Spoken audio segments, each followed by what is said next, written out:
intense episode of the Lowlife podcast.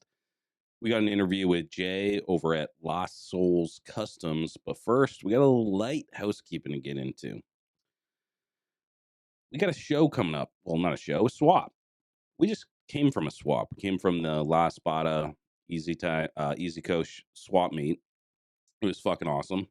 I bought more than I sold, but good time, good parts. There was nothing there.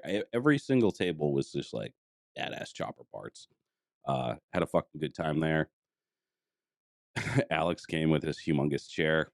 That's going to be a mainstay at any. I mean, if you're in New England and you go to a fucking any of our shows, you're going to see this gigantic blue lawn chair that he bought from some old lady for like $20.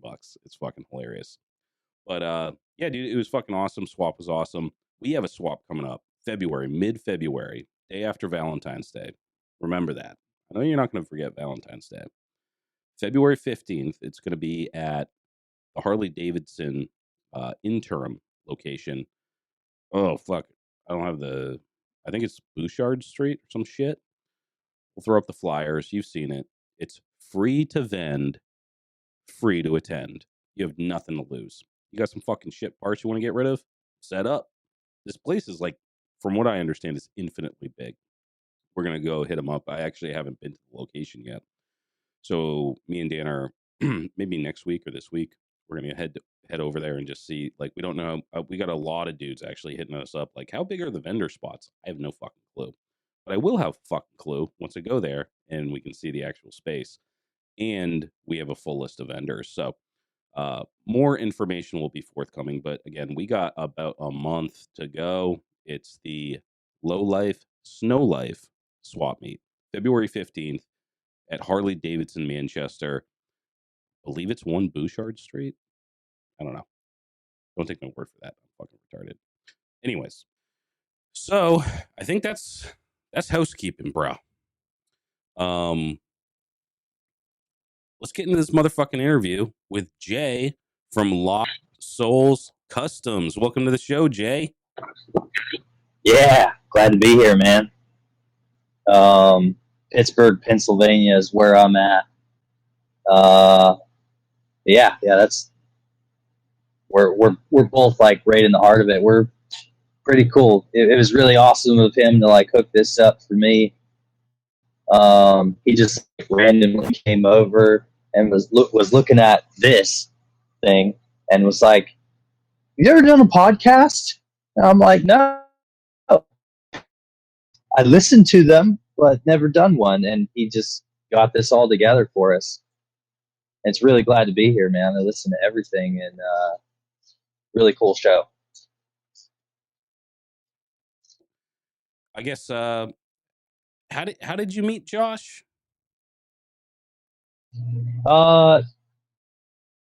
Pittsburgh's like the biggest small town in the world.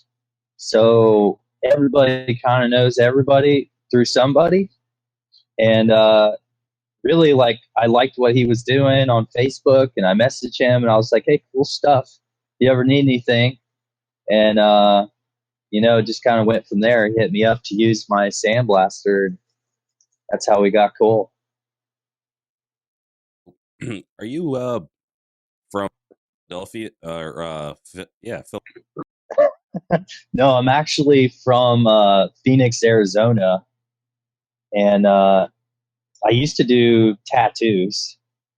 Everybody always asks me, like, how the fuck did you end up in Pittsburgh? Why would you come here? And it's not really like I chose to come here. It's just kind of where I ended up. But I did tattoos for a living, and literally everything I own fit on the back of my chopper.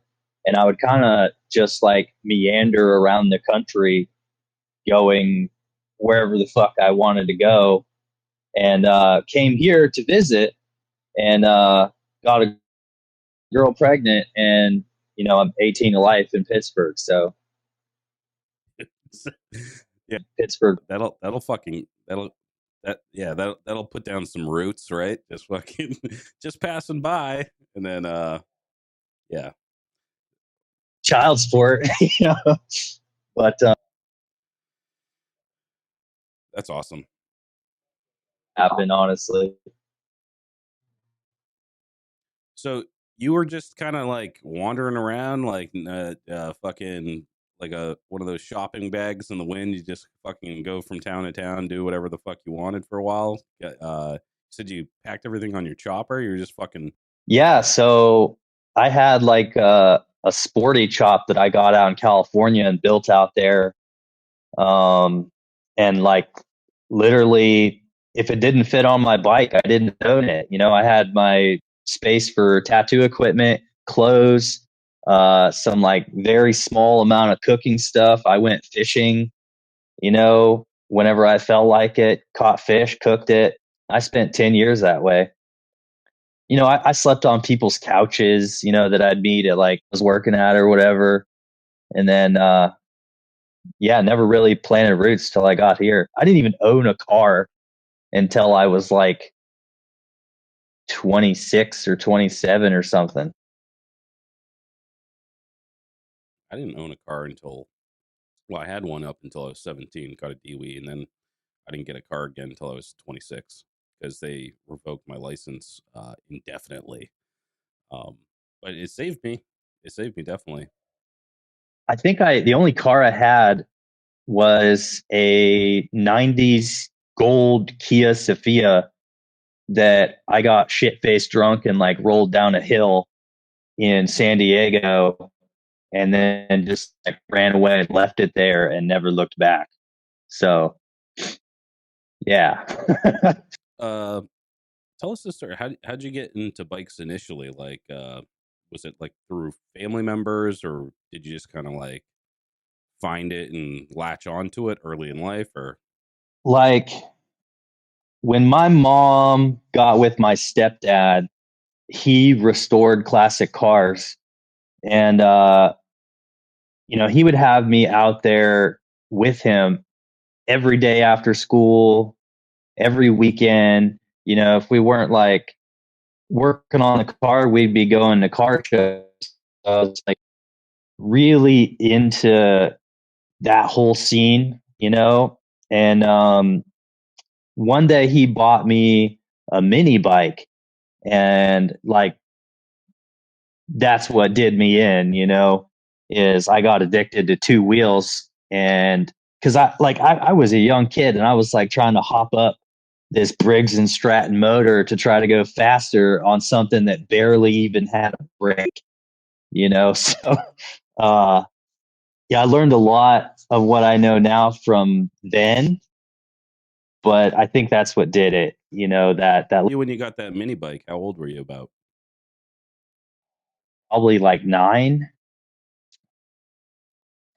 things are fun as fuck. I didn't get a mini bike until like probably like 4 years ago, and they're the shit. I think it was like 2 horsepower or something. It was tiny, but I figured I worked with my stepdad, like restoring houses and, you know, landscaping and whatever the heck I had to do to make any kind of money during the summer. And I spent my money on like, I think it was a 15 horsepower motor and motor swap that thing. And like, uh, actually remember getting in trouble for going God knows fast past my house and my mom seeing me like screaming down this dirt road in Laveen, Arizona. That's where I'm from. And yeah, I wasn't allowed to ride it much after that, but I still did. Levine, never even heard of that. That's like real close to bum fuck in Egypt over in Arizona. It's like my house was literally walking distance from the Indian reservation. We had a casino that I like stole hubcaps off of cars from like across the street. Deep out there. Um, it would be close to Luke Air Force Base. No idea Like where that is. Like way. no, I did. There's a lot of like I lived in Phoenix for some time, and when you did venture out, it was like you were going to Vegas, you were going to Mexico. You drive through all sorts of fucking weird little places, and you didn't really take note of the name. Like you'd be driving along, and there'd just be like a trailer like in the desert, and you're like, hey, I haven't seen a fucking gas station for 120 miles, dude. Like there is nothing out there. I miss it quite a lot because like the climate here is so drastically different, but not for that reason. For how easy it was to just get lost on a bike and end up on some crazy adventure that you could have a story for a lifetime. Take one wrong turn and you end up in some town you can't even pronounce the name, or it's got a name like Devil's Asshole or whatever. 250cc scooter. So I put some miles down on that fucking thing. It is pretty cool.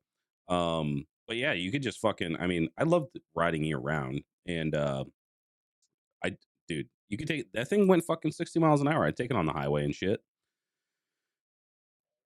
Yeah, but I regret not. Actually, it was funny because they have an MMI out there in Phoenix, and I had a bunch of buddies that were into bikes, like heavy, and I was like, I used to roll with them on my scooter. They didn't give a fuck because one of them had a sport bike, the other guy was like an old Harley guy with my fucking gay ass red scooter.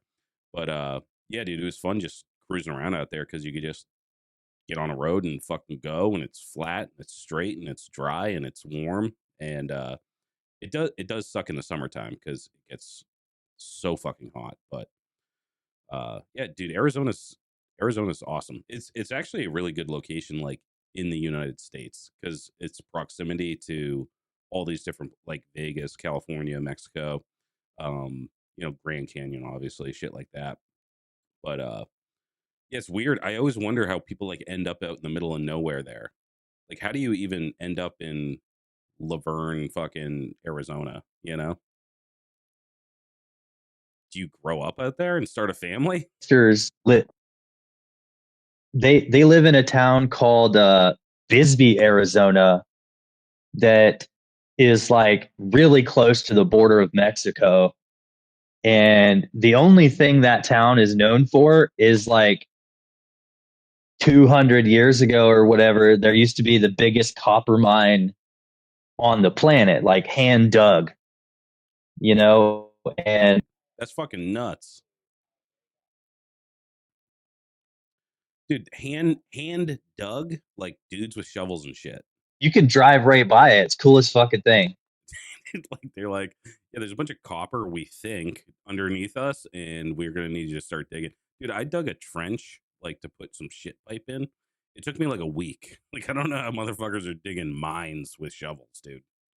Nope. Yeah. I don't know. Yeah. People, that town is crazy because you can like look up the history of it, and like people were just like killing each other left and right. And the way they built the town was like after the mine was dug out. So they just like it stepped all the way down to the bottom. And then they moved a location close to that to start digging further down. Imagine getting a job and you're like, I'm gonna dig for fucking copper, and you move your whole family there, and then there's nothing else. And dude, back in the day too, it's not like you could get in your car and there was like interstates and shit. Like it was fucking hard to get out there, and you're just like, I'm gonna be a copper miner. This is my life now. Fucking nuts, dude. Yeah, it's like an hour south of Tombstone. So yeah, like that shit takes like 75 miles an hour from Phoenix down there. It takes like 6 hours. So I can only imagine what it was like.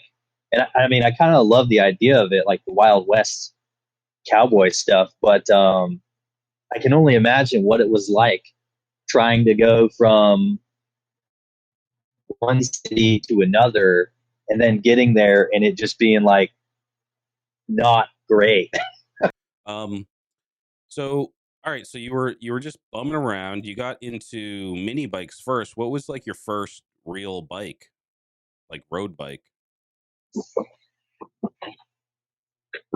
So I got a 1981 Yamaha SR250 that was light enough that at the time at like 17 I could pick the thing up to my chest.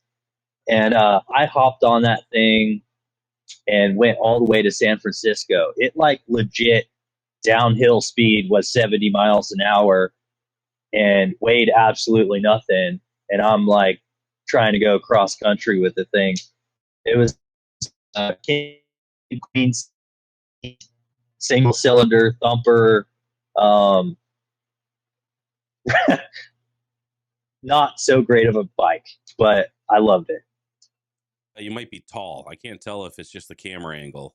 Yeah, it wasn't. It wasn't. I mean, I loved the adventure part of it, but the whole time, like every time a semi passed me, like it would blow me from one side of the road to the other, or try and suck me back in.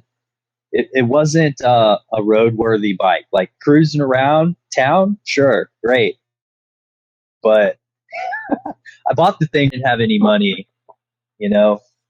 San Francisco, why you're going just because it's San Francisco? Going to get a treat? It was where I ran out of money. I bought that bike and I had enough money. I was working for a fucking hot dog stand actually in Bisbee, Arizona. And all I did there was polish their 1950s trailer day in and day out until that thing shined like a mirror. And I just saved all my money to buy that bike and, just go. Okay. What kind of did you guys have like specialty dogs, or is it just like fucking regular shit? Dogs. They had some like crazy, like weird stuff, and they would give them to me. I got sick of them. I didn't want them after like the first couple days, but dude, oh man, I don't know. They had the weirdest one I know is like an ice cream hot dog. It came with like ice cream and sprinkles and chocolate syrup on it. And I thought that was fucking disgusting, personally. Disgusting. Ice cream hot dog is fucking disgusting. Yeah, the perfect crime.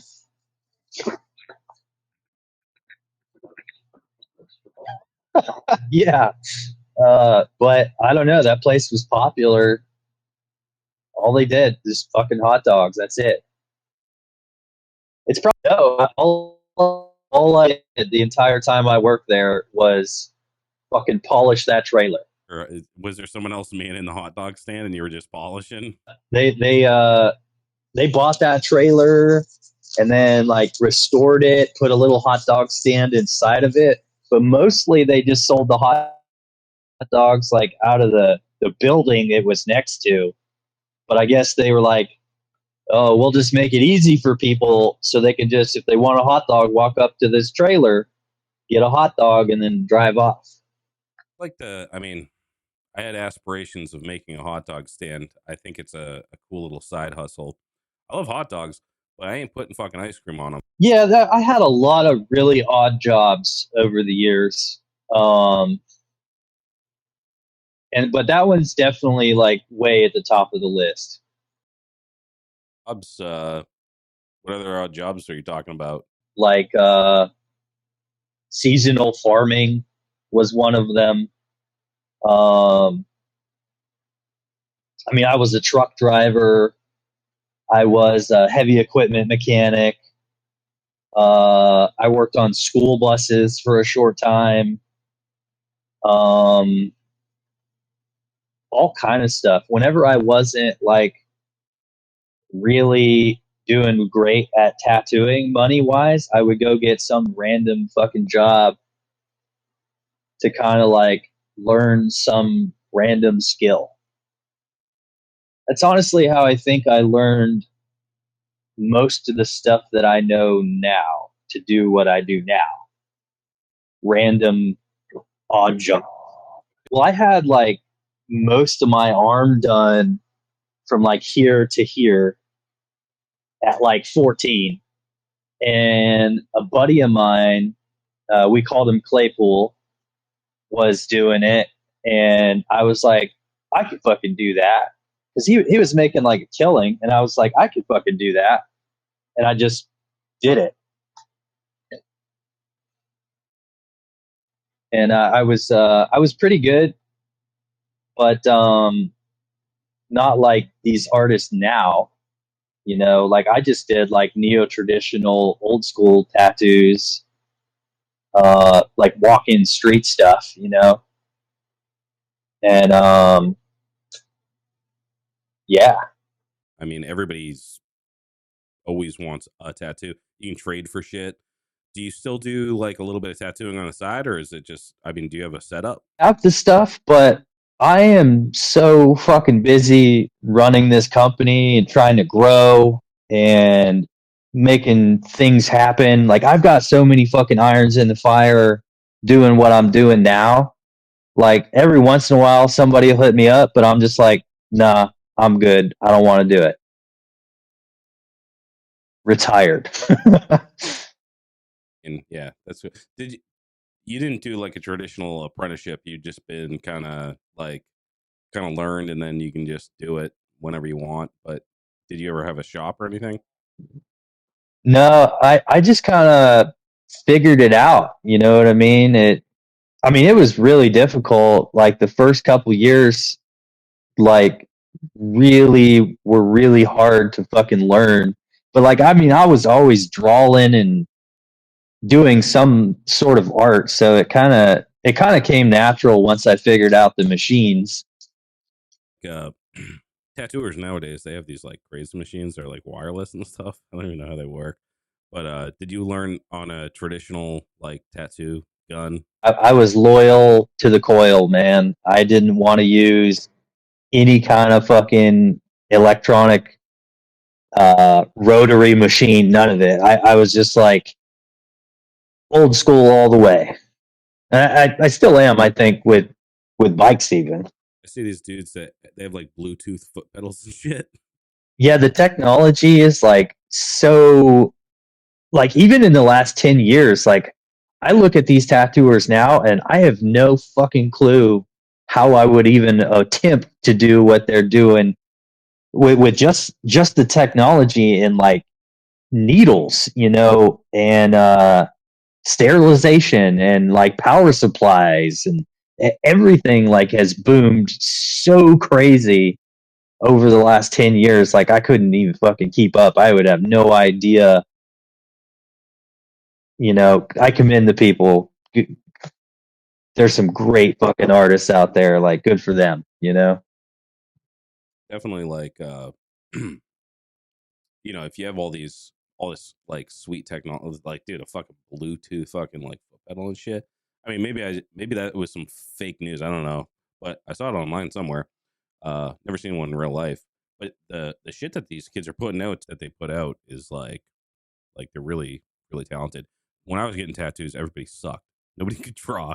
Yeah, these kids, they're coming up, dude. Some kids like I'll go to like I don't anymore because I'm bald, but I used to go to the barber and every single motherfucker, dude, they're like 21 years old, beautiful tattoos all the way down, like hands up to the neck, like every single one is beautiful, and I'm just like, how the fuck did you pull that off? You know?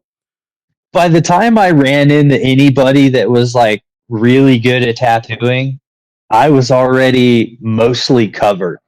You know, I've got some really good pieces, but I don't know, probably 80% of what I have is like whatever, you know. Oh yeah, definitely. This whole fucking leg, man. I was sitting there, you know, drawing on my fucking leg to figure it out, and that's how I like figured out most of what I knew because I couldn't, you know, I didn't feel comfortable tattooing somebody right out of the gate until I was like, you know, this whole fucking leg was done. You gotta do a bunch of shitty ones on yourself first, and then your friends. Pay your dues. So you got into bikes. You wandered around. You went. What did you end up doing in San Francisco? Like once you got there, were you just like, let's set up shop? Went to the beach and was like, oh, this is cool. And then I was like, all right, well, let's just turn around and go home now. Nothing exciting. Up on the East Coast, like what was that trip all about? So my mom moved here like, I don't know, probably 15 something years ago now. And I kind of was like, well, I'll go out that way. I'll pay her a visit. And that was the reason I came into town, I suppose. And then it got cold, and so I was like, fuck this, I'm out. And then I just, back and forth. You had a kid, and you're like, all right, time to get an apartment. And did you get did So for the first 2 years, I was so stubborn. I was like, fuck it, I'm gonna ride in the winter. How cold can it fucking be? You know what I mean? But meantime, like 40 degrees rolled around the first year, and I was like, oh, what the fuck? This is the coldest I've ever been. And then that wasn't even the half of it. That first year it got down to like negative 20 degrees. And, you know, so I didn't ride a lot, but I still did. And then the second year I rode, I got hit by a fucking truck in February, I think it was. And, yeah, then I was like, okay, I'm getting a car. happen there? There's a company here in Pittsburgh, Galise Plumbing. Fuck them. Um, but one of their drivers was on their cell phone at the West End, and that's how you get on the freeway. And I was getting onto the freeway. Traffic stopped in front of me. I stopped, and then the guy in the truck behind me hit me at 40 miles an hour. And I remember looking in my mirror and saying, fuck. And I shut my eyes. And then I woke up underneath the truck with the guy trying to back up off of me. And I said, oh, fuck. And so I couldn't move my legs. I had to fucking crawl out from under it to the side of the road. And then, people figured out what the hell was going on and all ran out to me and were like, don't get up, don't get up. And I remember looking at my fucking bike and like writhing in pain, because I just got hit by a truck, literally. And, I said to myself, if I can get up, then I'm okay. So I did, and I stood up, and I thought I was fine, and everyone was like, "Oh, he's fine," and started walking away. And like I saw the dude, and he was still on his fucking phone, so I got like really fucking mad. I was gonna like beat the shit out of this guy, and then the cops got there, and I had my piece on me, and you know what I mean. I was like, all right, whatever, and I'll just go to the hospital then.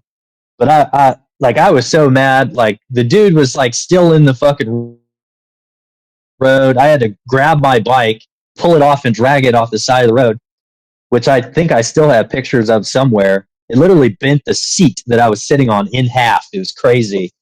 But from the recollection of others in that and the police report, the guy hit me at about 40 miles an hour, and the truck picked up on my back tire, ramped up over the top of me, crushed me into my gas tank, bent the handlebars forward on my shoulders, and then somehow I like flipped around and went underneath it. It was yeah. Holy shit, dude! So 40 miles an hour getting rear-ended from you're at a dead stop. So you look in your mirror and you're like, this motherfucker's not stopping. It's like fuck. you know? Uh yeah, I think it was like a Chevy 2500 with the service body. So it's no little truck. I'm really lucky to be alive. Yeah. So the only thing that I thought was wrong was I thought that I just had a scrape on my back. But we went to the hospital. They did a bunch. Side note, I've never been manhandled before at this point in my life. I forget how old I was, but a male nurse literally cut my clothes off of me with scissors, and I was like, mortified by that and trying to make light of it. Like, hey, can a female nurse do this? But they did all the X-rays, and they're like, all right, yeah, you're fine. And then they called me, like 3 days later, like, hey, you need to come back to the hospital. I'm like, why? And they're like, we accidentally mixed up one of your X-rays, and your back is broken. I'm like, what? My fucking third thoracic vertebrae, from the impact, the base of it actually shattered and broke pieces off of the base of my spine in between the vertebrae. Yeah, it was fucked up. But I never felt. I mean, I was like bruised up and hurt from like being hit by a truck, but I didn't really feel like a lot of pain from having a fucking spinal injury. Oh yeah, I forgot the base of my skull, they said, was cracked as well from like the backward whiplash. Mixed up your fucking chart or some shit for 3 fucking days like that. That's fucking insane. It was a lot, but I'm really glad to be here still. I'm in money. Oh yeah, and I fucking blew every penny of it on shit I shouldn't have. You know what I mean? That I chased every white line in the county, searched at the bottom of like every fucking bottle, and ran amok. So you partied it all the way. I thought you were gonna... No, I did do some smart things with it, but I was a lesser of an individual than I am now. I'm actually sober now, and I gave up all the partying and all that stuff, to make a better life for me and my kid. But I did buy a small amount of property locally. I bought I bought a 1986 Chevy Square Body. I put a Cummins engine in it, and then I built it up to about, right now it's about 1,600 horsepower. Yeah, so I've still got that, and I've still got the property, but that's the only thing I have to show for being hit by a truck. And that shit just... I think it's probably like 8 years now. Yeah, it was a while. You've been sober for? I had one fuck up 2 years ago, but it would have been like 7 years. Yeah. Like what? Was there like one thing that made you go, I gotta fucking clean up my shit? Like, did you have like one of those nights, or was it just like a realization? I had a lot of those nights that, you know what I mean? Like bikers and parties, you know how they go. And, I was a tattoo artist. I rode fucking motorcycles. Everybody wanted to hang out. And, I don't know, I was just like a magnet for stuff I shouldn't have been doing. Year's resolutions not to drink alone anymore. So I figure this is not drinking alone. So Well, cheers, man. Yeah, dude, that's fucking gnarly. That... How much money did you get from the plumbing business though? Like, was it a suit, or was it like a settlement? Or you don't have to say if you don't want to, but I'm just... I don't want to say the exact amount, but it had 3 digits at the end. That's crazy. Was it a settlement though, or was it just like an insurance thing, or how does that work if someone drills you? So like I fucked up, and I what I should have done is contacted a lawyer, because I could have got, millions out of that settlement. But I ended up settling with the insurance company directly instead of going to court. Okay. No shit. Probably hindsight, the worst thing I could have done. Was there a car in front of you, like, or were you at the stoplight with no? Oh shit. There was a car in front of me. There was like at least 10 cars in front of me, and then a bunch of cars behind that dude. He was just on his phone, not giving a fuck about anybody else around him. On a motorcycle is so fucked because like. Luckily, you saw it coming, but I'm the same way, dude. When I'm in the fucking at a stoplight, I'm looking over my shoulder, because I know motherfuckers. Well, I had a lot of buddies get into accidents over the years, and so, if you're gonna ride, you're gonna fall. It's kind of inevitable that something is going to happen. And I just know how easy it is to like lose track of what's around you while you're driving a cage.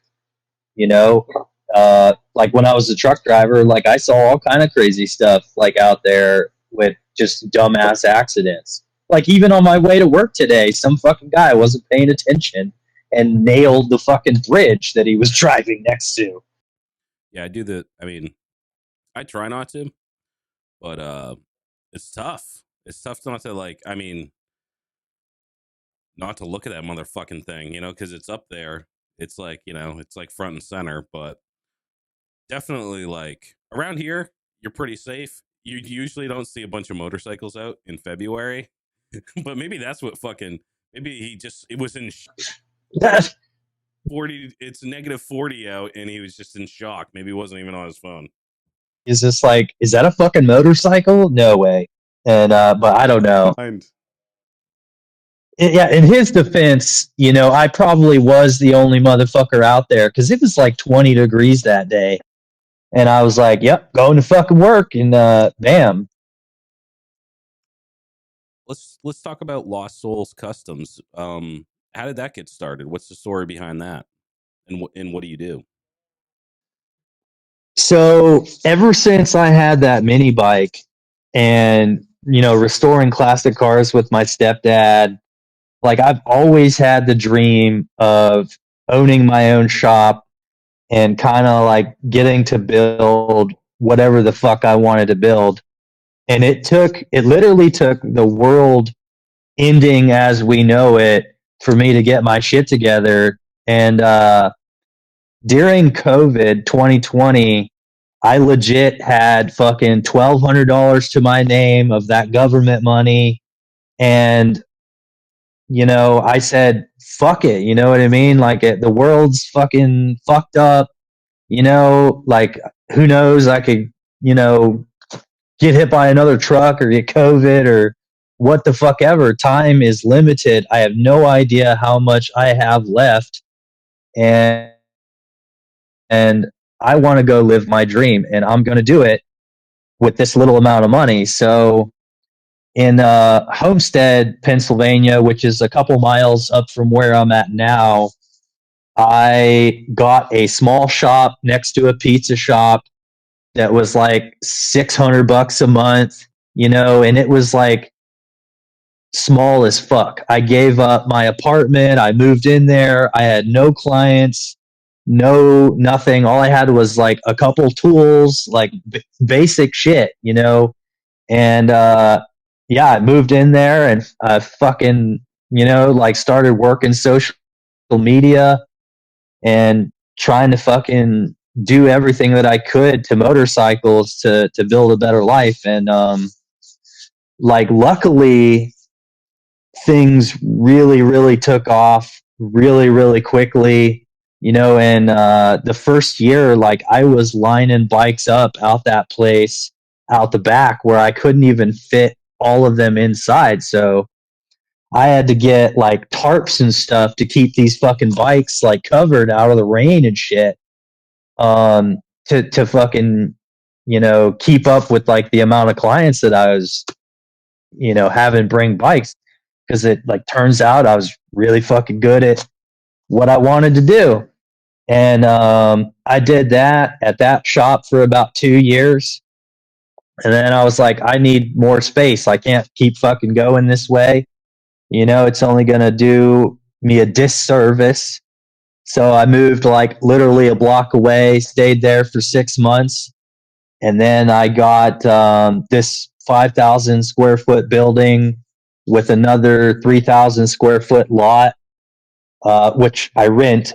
So I'm still on that grind, But I moved here, and this is year number 5 as of January 1st, and yeah, man, it's been an incredible journey. And now you know, now I'm like an invited builder to places. I'm doing all these fucking shows this year. I'm an invited builder for Wild Stallion. I'll be at Party at the Pin, Glory Days. Um, you know what I mean? I'm making friends like all over the fucking country doing this podcast. It's amazing. Like, when you like really set yourself up for like, I'm not going to fail, and like what's come out of it, you know, like there was no other option, like it was like I succeed or die. That's what I set myself up. Which party at the Pen? Is it the one in Ohio you're invited to? Oh, fuck yeah, dude. I think me and Dan are going to that. Me up, man. We'll fucking hang out. Because actually, they got the Mohican Madness. There's a campground like a couple miles down the road from there. So if you guys want to link up, come hit up my campsite. We'll be having a good time. Dan really wants to go to that. He wants to, him and his boy, they're building a panhead, and I think they want to debut it at that show. But it's in June, right? Early June, and this June 7th through the 8th. Shawshank, man. That's the thing, is like I really want to check out that prison. That's fucking awesome. I love. First of all, it's like one of the greatest movies ever made. But it's definitely one of my. It's so cool that they're doing it at Shawshank, and Ohio's close enough that we're probably going to be able to swing it. So I think we're going to get there. That's this bike behind me right here. It's mostly done. I'm doing so this is a 1955 panhead, and like literally this motor is a 96 cubic inch S&S, custom flywheels, custom pistons, 11-to-1 compression ratio on a Kickstarter. So it's a pain in the dick to start, but once it's going, it's got some balls. So I wanted to build this bike for vintage drag racing and to be a show bike, but also to like showcase some of the parts that I make. Oh, actually, here I've got one right here. I make headlights that are the brightest thing you've ever seen in your fucking life, and they're only 2 inches across and 2 inches deep. They're awesome. I haven't posted them live yet, but they'll be on my website here shortly. I've got tail lights that are legit this fucking big, like 1.5 inches long by 1/2 inch, and they're bright as fuck. I make all the electronics, all the circuit boards, everything for those, and they're pretty user friendly. Just fucking give them 6 volts, give them 12 volts, they'll work. What kind of so you're making parts, and you're also doing custom builds, and you also doing service? Like what kind of services do you offer? Pretty much like in my head when I started this place, I wanted a one-stop shop. So anything and everything on 2 wheels, I do it all right here in house. I don't send out anything, except for powder coat, and I have a guy that does my upholstery for me exclusively. Um, but yeah, I do it all. I do custom paint, frames, motors. Like I've got a whole fucking machine shop in here.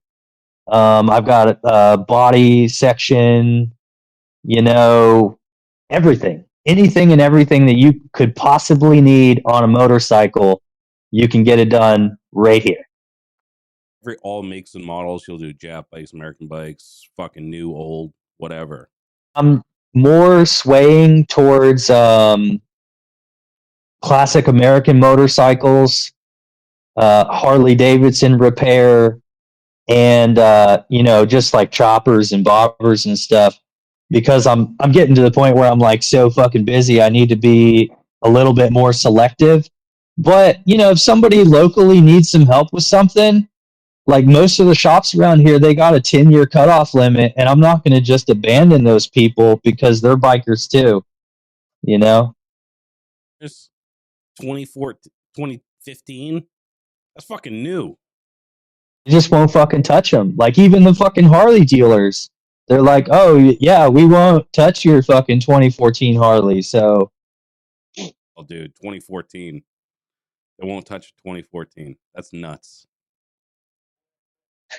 here's the thing, like my opinion on that is like I think it's just like all the old heads are getting out of the fucking game, and all these young kids that they're hiring just don't know how to fucking do it, or they have problems getting parts.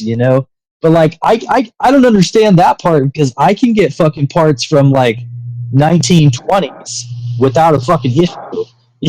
So why can't you get parts for a fucking 2013 fucking Road Glide? It's a good fucking thing though that they don't, because then it allows guys like you to have a shop and work on the shit that you want to work on, which is the older stuff. If they did everything, then you'd be out of a fucking job, because they'd be, oh yeah, we'll work on that. But yeah, I guess I'm grateful for that.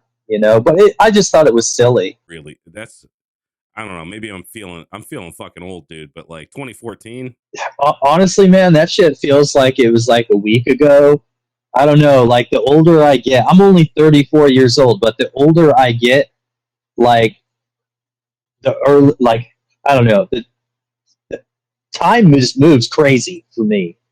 You know what I mean? Like it just passes like so fucking fast, and the older I get, the faster it fucking gets. And I don't know, I can't fucking keep up with it. yeah, when you're a kid, you have summer, and you're like, this fucking summer's never gonna end. It's like a whole fucking year will go by in a blink of an eye, and I'm like, what the fuck happened? What the fuck did I do? So you're doing, I guess you're making your own parts by hand and stuff. So what kind of, you have Bridgeport? What kind of equipment you running out of there? So I got really into blacksmithing. So I have a forge, I have milling equipment, I have lathes, I have surface grinders, I have, most of what I have is like antique machinery because I firmly believe if I'm going to work on antique engines, I want to do it with the equipment that would have been, you know what I mean? It would have been worked on at that time. So like I've got boring bars for cylinders that are from like the 40s, from Quickway. My hone actually was a gift from GMS Racing, Greg Dahl, which is like the greatest machinist alive, in my opinion, as far as Harley Davidson, and a good friend of mine. I mean, you're using shit from the 40s. They don't build shit like that anymore. They don't build shit that's gonna last fucking, math in my head, like fucking 80 years. Yeah, I mean this stuff is fucking like my, for example, my surface grinder came off of a fucking naval vessel from World War II, man. You know, so like not only is that thing a piece of history, but like it is still in use today, fully operational, absolutely fucking perfect. And every time I get to use it, like I get to imagine the shit that this thing could have seen, you know what I mean, over the years. It's cool, like working on old bikes, working with old equipment. They all have that story, you know, like how many fucking people have worked on that with that tool from the 40s, or how many people have fucking ridden that bike, you know, or worked on that bike since 55. It's fucking insane. That's kind of the allure of it though, right? Like a nostalgia. Yeah, I, I try to. I like to think of it while I'm using the equipment that I'm like channeling that energy out of it. You know what I mean? Yeah, dude. Ghosts in the machine. So that painting in house too. So you're did you teach yourself how to Yeah, yeah. So um, when I first started, I had no fucking idea how to fucking paint at all. But I called somebody up and I was like, "Hey, man, like, how much would it be to like paint this stuff?" And they were like, "Oh, 10 grand." And I'm like, "Holy fuck!" You know, like, like I got to learn how to paint. So I did, and like, I fucking fucked everything up that I did. I made every single mistake that I ever could have fucking made, and but I learned from it really quickly because I had to. anything you do on a motorcycle, you're gonna fuck it up time and time and time, especially if you're teaching yourself. And painting is one of those things that like, dude, it's so much different than the mechanical part of like building a motorcycle, or like the fabrication part. Some dudes aren't just like built that way where you can hone a cylinder, you can build a motor, and then you can also do the artistic shit like painting. um but yeah, dude, if you're building bikes, that's a big fucking paycheck, dude. Like those guys that like build like do the real nice paint jobs. You're talking, yeah, like you said, like do fucking 10 grand for a fucking paint job. It's like you can do it yourself. It takes the time, takes the patience, takes the learning, and all that bullshit. But definitely worth it to have that skill set. I mean, I like to think I'm doing pretty good with like the stuff I know because I mean, I was like asking questions to people, you know, that I knew painted because I worked in a body shop for a little while, and like I was kind of just like absorbing as much knowledge as I could without knowing it. So mostly what I had a problem with was like compatible chemicals, you know, and I would spray something and then spray something else, and then it would like peel up or something. You know what I mean? And so I had to learn really quick what was able to go together and what wasn't. Ain't cheap either, dude. Yeah, that's an expensive mistake. Like when you've got, you know, 20 something hours into something and then you have to start over, it's like heartbreaking. Glory days. So I got to be at as an invited builder for this show in Detroit, Michigan called Wild Stallions Motorcycle Build. And so I was one of their selected people. So I'll be doing like a piece with Thunder Roads Magazine of Michigan, where for like 6 months they're going to be posting like what it is that I'm building for that show. And then so that's going to be pretty cool. And it's like a competition, like a people's choice thing. But I'm going to be building a. I don't want to reveal too much because I don't know if any of my competitors are going to listen to this, you know. But I'll be building a 1937 flathead. Dude, flathead. 1937 was the first year of recirculated oil in a flathead. So, you know, right before that, 1936 was the first year knuckle, And I don't have fucking knucklehead money, so I found that thing, and I was like, hell yeah, it's gonna be a chopper now. Yeah, dude, those knuckles are nuts. But 37, that's so fucking old. That's almost 100 years old by this point, right? I mean, like those years old or some shit. Don't ask me to do math. It's old. Um, Old shit. Completely. Like when I got that thing, all I got was like a bottom end and some fucking cylinders.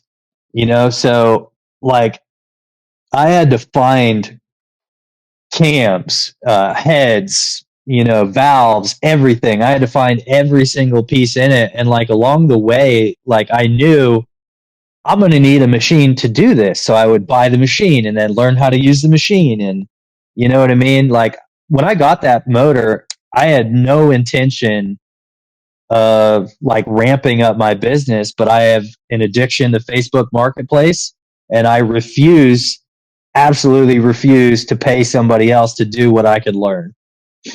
When you approach something that you haven't maybe not been familiar with, like how do you do the research? Like, do you have like a mentor in your life, or have you had one, or is it all like independent learning?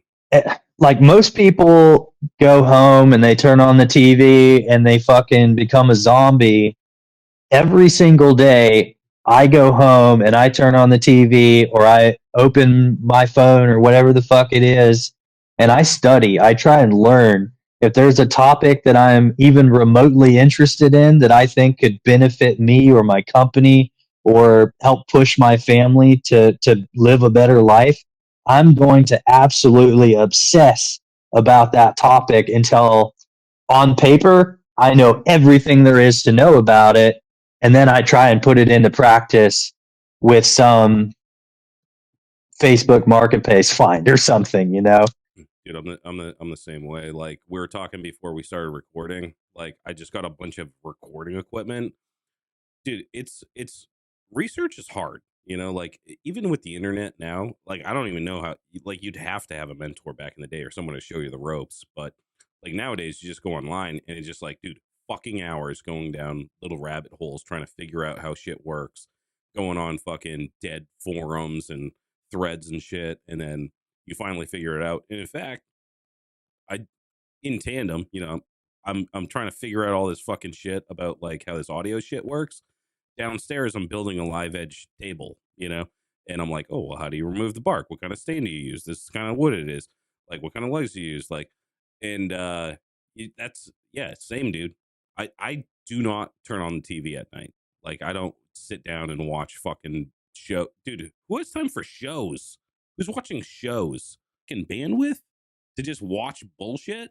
Like I'm really like recently I've like learned a lot about myself, especially from being sober. Like that I'm kind of ADD, and I need to hyper focus on something constantly. And like once I understand something, then like it's like a whole new era of things open up. So it's just for me, it's just this constant fucking thing of like, let me learn everything there is to know about sandblasters. Let me learn everything about surface grinders or machining or fucking frame building or engine building or whatever the fuck. And like, I don't think I'd rather have it any other way, because now I have such a greater understanding of what it is that I do. Like for example, like the way I love the way my brain works, because when I'm like doing a repair, I think of it like I tell my apprentice, like you need to be a surgeon instead of a butcher. Some mechanics are butchers and some are surgeons. And like way back in the day, the guy I was working with taught me that saying, and it felt so cool to finally tell it to somebody else. But that's the way I think of it, like I'm doing fucking open heart surgery on a panhead, but I'm listening to a sound, and in my brain, like I literally see like an exploded diagram of the engine and have parts move the way that they're supposed to move. And I'm like, Oh, that thing's got a bad fucking lifter, and sure as shit, I take it apart. There you go, bad lifter. About if you had anybody working for you. So you have an apprentice. Is that how long have they been working with you for? Been working with me since winter started, like before winter started, probably late fall. He's pretty new. Shout him out. Who is he? How'd you meet him? I don't know that if he wants to be included or not, but he just like I posted an ad like looking for help because like I have far outgrown the ability to do all this stuff by myself, and like a lot of people applied, but no one knew how to do fucking anything, and so I was like, fuck it, man. Like, I'll teach somebody everything there is to know about everything that I fucking know. But you know what I mean? Like, so yeah, he showed up and here we are. Yeah, luckily he had some, why I decided to go with him because there were like so many people. I couldn't fucking keep up with how many people, but why I decided to go with him is he lives 5 minutes down the road from the shop, and he knows how to do some body prep work. So it kind of fucking it's like, oh, you can sand stuff, and I don't have to teach you that. Cool, you know. But work fucking sucks. So yeah, go do the bitch work, Dylan, and I'll teach you some other things. Kids don't, or I say kids. I'm talking about like grown ass men too, but like you don't have that relationship anymore where there's like a mentor protege type of relationship where it's like you do some shit work, you grind, and then I'm going to give you invaluable information, and you can learn from me. Um, it just like it's one of those. I think most people that are into choppers or into that, like definitely into choppers, probably into motorcycles too, but they really value that, and it's a lost art, like taking someone under your wing and teaching them how to do stuff, and then in return you get you get help, but what they get out of it is so much more valuable than a dollar amount. You know what I mean?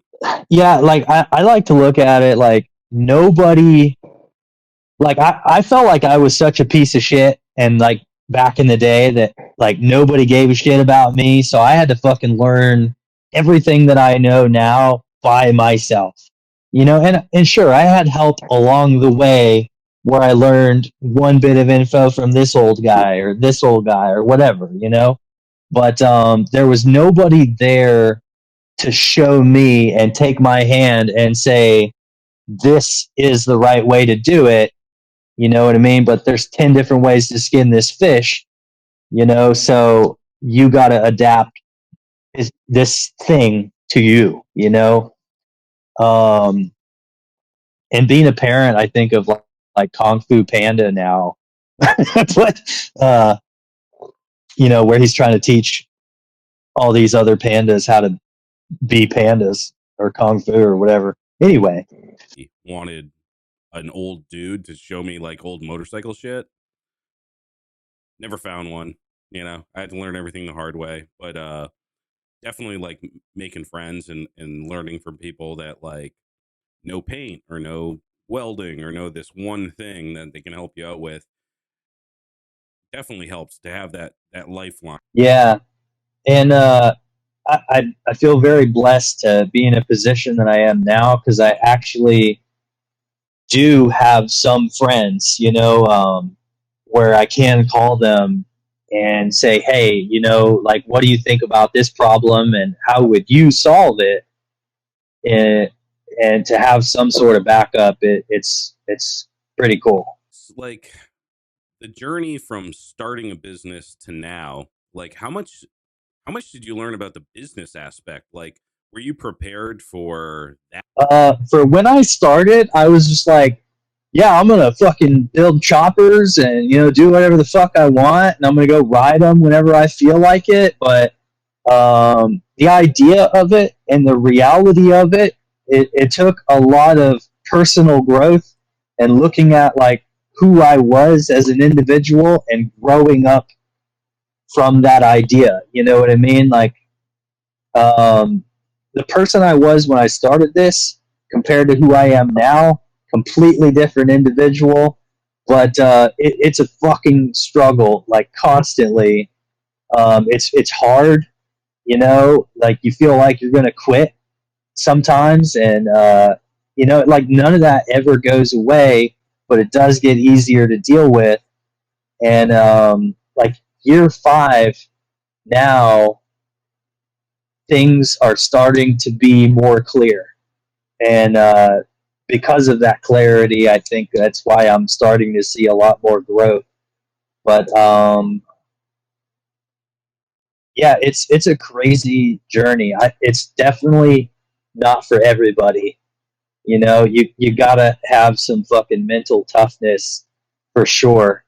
Because like honestly, people will definitely 100% beat you down as much as possible. Um, and like the fact of the matter is like people want you to do well, but they don't want you to do better than they are. When you first started coming up, like, did you have any partners? Did you have anybody that was like, you just you've been solo this whole time? It's been me from fucking go, you know, like the only bit of real business information that I knew was don't partner. I mean, sure, that probably works for some people. Like my girlfriend has got a business partner in her thing, and it works well for her. But I don't think it would bode well for what I'm doing. You know, different ideals. You get to run shit exactly how you want to run shit because you're the only person. Yeah, and those times are what really define you as an individual. Like you get down to the core of your being when you know, like, if I don't get this project done, there might not be a business next month. You know, if I don't push myself today, I might not be able to keep doing what I love to do tomorrow. You know, and like it's crazy, man. Like so now I've like been trying to train my mind a lot for that kind of mentality, you know, where you know that do or die, you know what I mean? Like push to the fucking limit, find out where the limit is, and then push to even past that, you know, like you know, old Dragon Ball Z training kind of style, you know. Yeah, dude, that's fucking yeah, it's tough. I mean, it definitely takes a certain kind of person, and it's like you found your little niche, and like that's awesome that you're like doing well because there's so many people, and I'm sure you've seen them over the years. You know, like shop, especially nowadays, dude. Some motherfucker builds one Sportster, and then all of a sudden he's has a shop. You know what I mean? And it's tough to actually do it and do it full time and do it well. You know, so that's fucking awesome, dude. And the other thing I wanted to ask you too is like, where is where is the money in it? Like, is it in parts? Is it in service? Is it in the full builds? Like, where you get like what keeps your shop afloat? Well, like the core of my shop has always been the people locally, you know, and their support, like with general repair. Um, but it really depends, like on like oh god, so many different factors. Like making parts for me is like really brand new, you know. So like making forward controls, making fucking springers, or making frames, making all that stuff's really brand new for me. So like I'm really still trying to kick that off and take the company in a different direction. Um, that I have been, you know, but right now it's general repair and you know, being a people pleaser.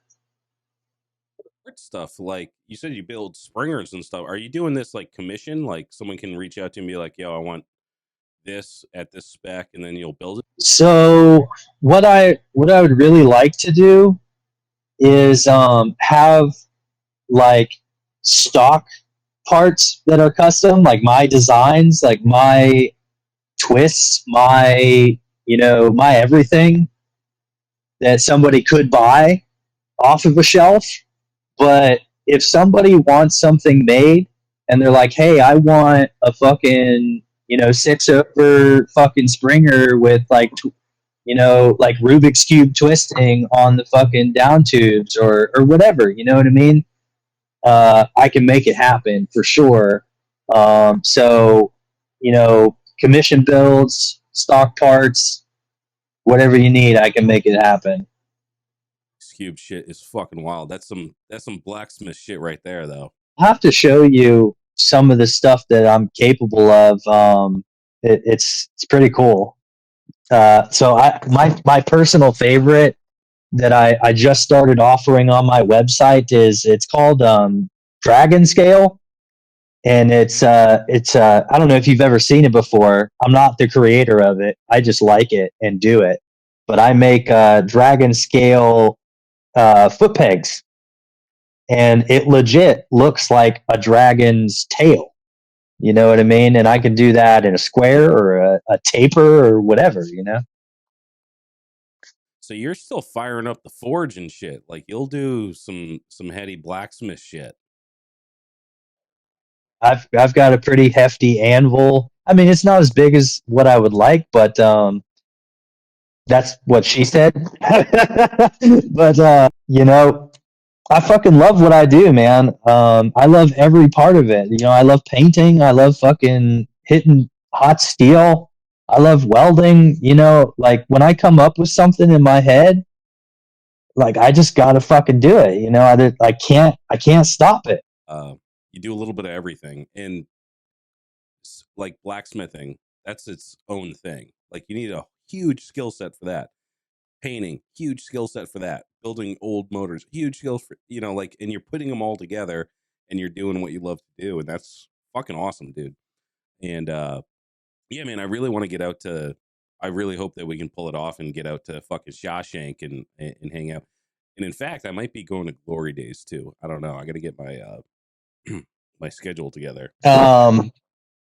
So if you want to talk about that for a second, Kurt is so fucking awesome. If you want to come to Glory Days, I'll definitely hook you up with him and maybe do like a Lowlife podcast booth or something, or maybe get your bike in the show or whatever the fuck we can do. Cause like Pittsburgh would absolutely love to have you. Josh is here. We got a lot of really cool people doing a lot of really cool things here. And yeah, come. If you can make it, fucking come. I'd love to make it out there. I might get lynched because I keep on mixing up Pittsburgh and Philly. And I yeah, don't do that. You got to go black and yellow or fucking get out. But yeah, it's a crazy town, man. There's a lot of fucking history here, and like you can't go a block and not fucking go back like 200 years.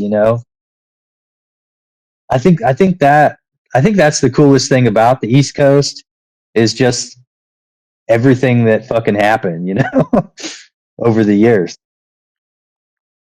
Of the fucking East Coast. I haven't spent as much time down there as I probably should have.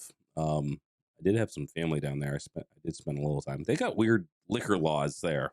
So much better. So it used to be when I moved here or first came here, I got fucking weirded out because I went into a gas station looking for fucking, Mickey's 40s, and I was like, where the fuck's all the alcohol, And someone's like, oh, you have to go to a beer store to buy a beer. And if you want liquor, you have to go to a liquor store to get liquor. And I'm like, what the fuck is that?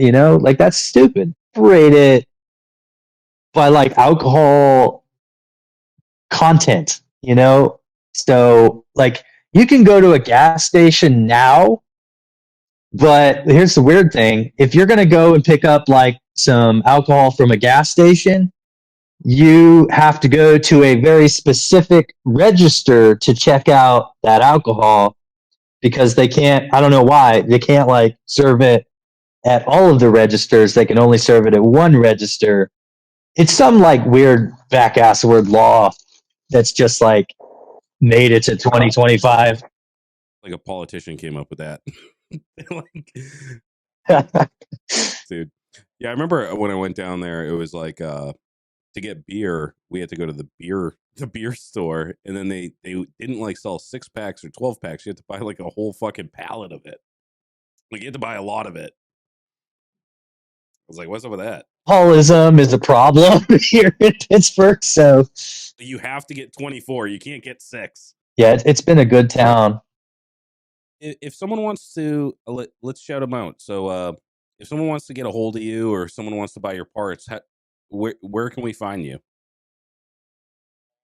So my Instagram is Lost Souls Custumz .pgh. I just launched the website, which is just www.lostsoulscustumz.com, and it's customs with a Z at the end instead of an S, because I'm cool like that, I guess. But and then of course there's Facebook, Lost Souls Custumz on Facebook, and yeah, you can always go on Google if you need to get a hold of me. Look up Lost Souls Custumz. Call me directly. If you got any questions about anything, I'm more than happy to stop what I'm doing and talk to anybody for as long as I need to help them with whatever they need to do on their project. Even if I'm not making money off of it, I just like doing what's right for the chopper community. Up first, we got Steve over at Deadbeat Customs. Steve's all about grassroots motorcycle riders. Take it upon themselves to build and customize their bike. They offer parts for all Harley-Davidson models and also offer custom parts for choppers, bobbers, trackers, and cafe racers. When it comes to building custom motorcycles, they carry the best brands available. Go visit their brick and mortar store in Tewksbury, Mass, or at deadbeatcustoms.com. Remember to enter code Lowlife at checkout to save some money. Next, we got Lowbrow Customs. Tyler and his team not only work hard to supply motorcycle enthusiasts with cool parts from small shops all around the world for over 20 years, but they also keep innovating and creating new parts and accessories, getting them out on the road. They are the #1 source for custom and chopper parts for your motorcycle. Go visit lowbrowcustoms.com. Next, we got Stay Strong Co. John Luke has been sent down from the heavens to bless us lowlifes with the greatest hot sauce on this mortal plane. Sweet heat baby Jesus in the white pants heralds a message from God himself. Don't put this on your butthole. It's for your mouth. The shits, and the hotter than hellfire lowlife chopper sauce. Go to staystrongco.org today and grab yourself the holy trinity of hot sauces. Next, we got Oxford Code Choppers. Chris, the original bad boy bumbaclot from Oxford, Connecticut. Frame restoration and repair, handlebars and hardtails, hard parts for hard men. His hardtails are TIG welded and installed in-house. Made from USA-made steel, he is your man for the hardest shit to hit the East Coast since Hurricane Bob. Find him on Instagram at oxfordco.choppers. Definitely, like, are you? I'm surprised. Josh, he texted me and he was like, "Yeah, I'm hanging out with this dude, and his fucking shop is awesome. You should hit him up." And we weren't following you on IG. Are you big on Instagram or are you active there? I'm trying to be really active, but I think I'm like just old school enough where technology just eludes me in just the right way. So it's been like a really hard uphill battle with Instagram specifically to maintain my relevance for one, constant posting and just like keeping that platform afloat. My Facebook does really, really well in its algorithm. and I use my personal Facebook for advertising and that stuff as well. But Instagram's been really, really hard for me to like grow, and I really wanted to because a lot of people are fucking using it, but it's just really difficult for me to like master that specific platform, and remembering every single day to take a picture of, the whatever the fuck I did that day and post it. Um, but you know, yeah, if you're listening to this, go fucking follow me on Instagram, and you'll like what you see. I promise. Lost Souls Custumz with a Z. PGH is Pittsburgh. So another cool thing, since we're talking about shout outs, is I'm personal friends with Tom Banks. I don't know if you've heard of him, but he's a Sons of Speed racer. He owns Banks Gas here in Pittsburgh, and really awesome guy. He restores like antique motorcycles as a hobby, and he owns Competition Distributing with Sean Jackson. So I hang out with him sometimes. And yesterday I was at his house and we were talking about Sons of Speed and how I really wanted to fucking race. So we talk about it for a while I was working on this 1934 Indian straight four, and at the end of it, he's like, "You know what, man?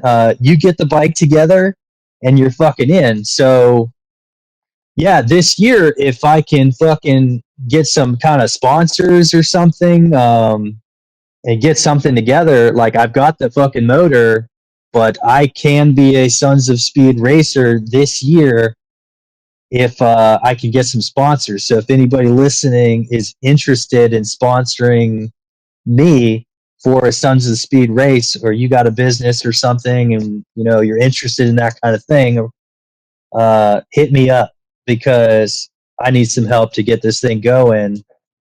And it's going to be fucking awesome. Like I'll be racing the 45 hot class. So I'll be right there with Dale's Wheels Through Time, Billy Lane, and a bunch of really big names going down the circle track in Daytona and Tennessee. Dude, that's fucking awesome. Hey, Jay, it's been fucking awesome talking to you, dude. So glad that we got to meet. Thanks, Josh, for linking us up. Was there anything else that we didn't touch on that you wanted to talk about? God, we've covered so much, and no, I think that's it. Like, we really fucking checked all the boxes as far as I can tell. Thanks again for coming on. Stick around. We're gonna talk after we shut this recording down. Roll the dice, get in trouble, have fun, and never stop chopping.